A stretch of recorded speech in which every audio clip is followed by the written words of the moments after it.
Hey, this is Lyndsey Parker from Yahoo Music, and I'm here on TVDoneRight.com to talk about American Idol. What else?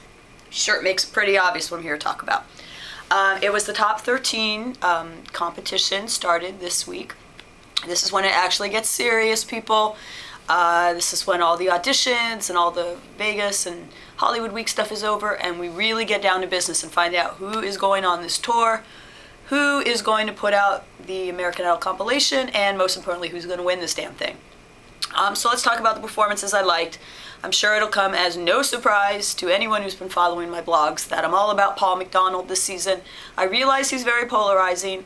For everyone who thinks he's cool, everyone is like, what is this crazy, guy stumbling drunk all over the stage, singing in this rasp, seeming like he just drank 5 whiskeys and smoked 5 packs of cigarettes. But the dude is rock and roll. He wears nudie suits. He knows who Ryan Adams is, which is a lot more than I can say for Jennifer Lopez. And let me just go off on a soapbox for a minute.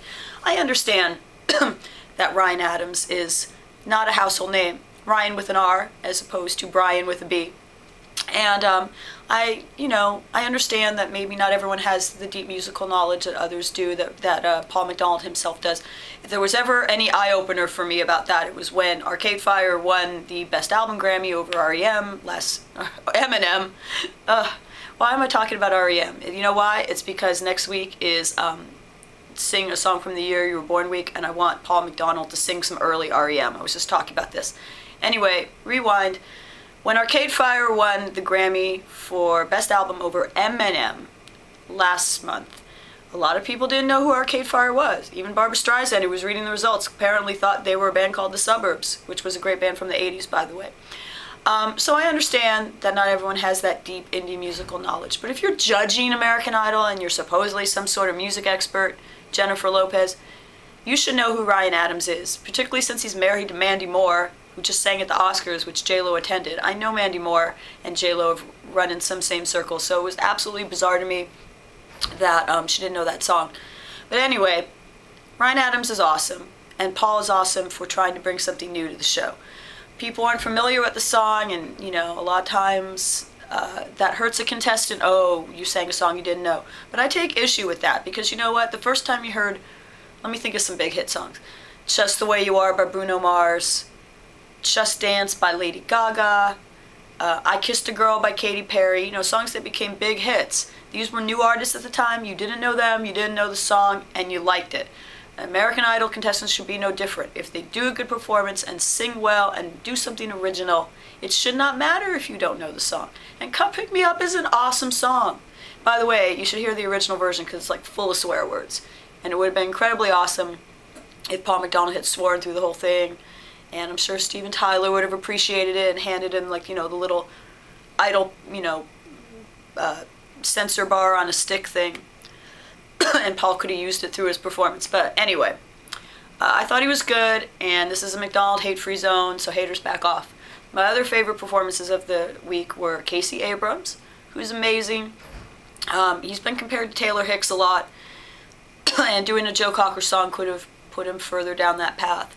But he brought something really new to American Idol. He's just such a great performer, and he was hospitalized yesterday with the Hollywood Reporter says his ulcerative colitis. He had to get 2 blood transfusions, I've heard.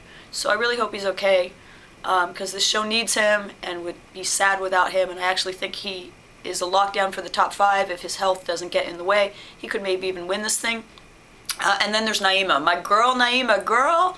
Let me do my J-Lo impression. You got fire, girl. She was like a fly girl from one of J-Lo's numbers back on In Living Color. Please excuse that I'm coughing, by the way. I've been talking about Idol so much I've completely lost my voice. And I was actually at the taping last night cheering on my boy Adam Lambert, so like my voice is shot. And I sound like Allison Urahita after the end of the American Idol tour. Anyway, back to Naima. I kind of thought she was this Ella Fitzgerald throwback singer, kind of like a cabaret singer doing summertime, dinner theater. Mature, wise, complacent. I liked that about her, but I thought that's all she had going on. But I was wrong. She did this reggae version of Umbrella by Rihanna. It was crazy good. The notes weren't perfect because I think she learned the hard way, and Jennifer Lopez could have told her this. It's hard to sing and dance at the same time. But the girl danced in a way I have never seen on the American Idol stage. Justin Guarini, Eat Your Heart Out. She rapped, which I haven't seen since the finale of season 6 when Blake Lewis was on with Dougie Fresh. And she looked like a star. Like, the thing I liked about Naima's performance and Paul's was that these were performances that seemed really relevant to what's going on today. You go into any honky-tonk or indie rock club, you will see people like Paul McDonald singing and acting like he does. And if you turn on MTV on one of those rare moments where they're actually showing videos, you'll see people doing what Naima does. And I think she does it better than some of those people. So, watching Naima and Paul, it was like, I felt like I was at a concert, because I was at that taping too, and it was like being at a concert, not being at a pageant or a talent show. And ultimately, that's the best compliment I could give those kids, because, they got to go compete in the real world after this. They have to tour, they have to put out albums, and they have to seem like real pop stars or rock stars. So those are my 3. I do want to pat myself on the back, because as far as the bottom 3 goes, I predicted all of them right. Haley, Karen, and Ashton. I did think Karen was going to go. I kind of underestimated her fan base. I don't think she's long for this competition, especially if she keeps doing the bad Selena impressions. She needs to not do that. However, it wasn't a huge shock that Ashton left. So I wish her well. She seemed pretty crestfallen by the news, although later she did say she expected it. I guess, you always cling to hope. When they say there's that one chance to do the judges save, you hope you'll be saved, but come on. In the top 13 week, you're not going to get saved. They are waiting to use that judges save on Casey or Paul or maybe Jacob or Pia, but not on you, Ashton. I'm sorry, baby. Not this time, baby, as J-Lo would say. So anyway, I'm going to cut out of here because my voice is so completely gone. I sound like another Fox star, Patty and or Selma from The Simpsons, and that's not a good look. So thanks for listening to me groan and creak out my Idol recap for the week. I hope you enjoyed it. I hope it was worth me losing my voiceover. I think it was. I had a good time. I always do with you guys. And I'll be back next week. Parker out.